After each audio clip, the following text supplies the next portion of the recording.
Përshëndetje krejtëve, sot po ndaj me ju pjesën e EURUSD-s, e cila ka qenë një prej analizave të mia ku arrita të tregtoj dhe pjesën e lajmit të FOMC-s, por dhe mbas ndikimit të lajmit të FOMC-s. Atëherë kemi pikën e candlesit i cili na ka bërë thyrën e strukturës, ku kemi edhe previous high në CK level, ku markojmë zonën e CRT high dhe CRT low.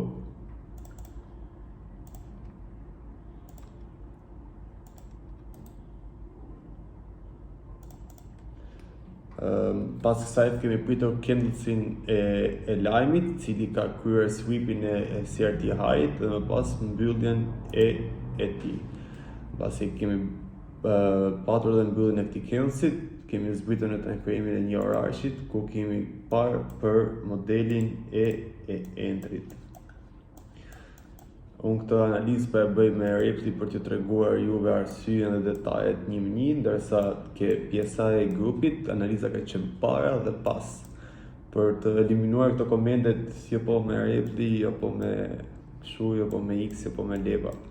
Atëherë, që në pikpamjen e parë shikojmë që kemi thyrjen e strukturës. Ka djegur të gjitha stop lossat e sellit këtë pikë, ku shohim që përveç mbylljes së këtij candlesit manipulues, kemi thyrjen e saktë të strukturës,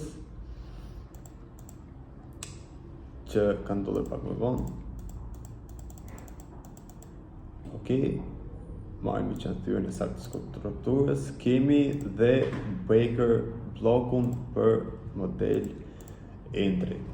Pra, për t'i kujtuar të gjithë përsëri retail tradersat të cilat ndodhen në këtë pikë. Arsye që ndodhet likuidimi i retail tradersave në këtë pikë ose support rezistencave është arsye që nuk kanë patur key level ose nuk kanë patur përsëri CRT në një orarsh, sepse CRT-ja e dellit me një orarshit, kombinimit e dy timeframe-ave sjell përsëri entry në të saktë. Ku në këtë rast kemi patur breaker blokun, kemi patur një risk ration 1/10, ku kemi patur 10 pipa stop loss për këtë entry, edhe diku ke 95 pipa take profit. Ok, 90 pipa take profit, ku kemi pas një risk ration 1/9.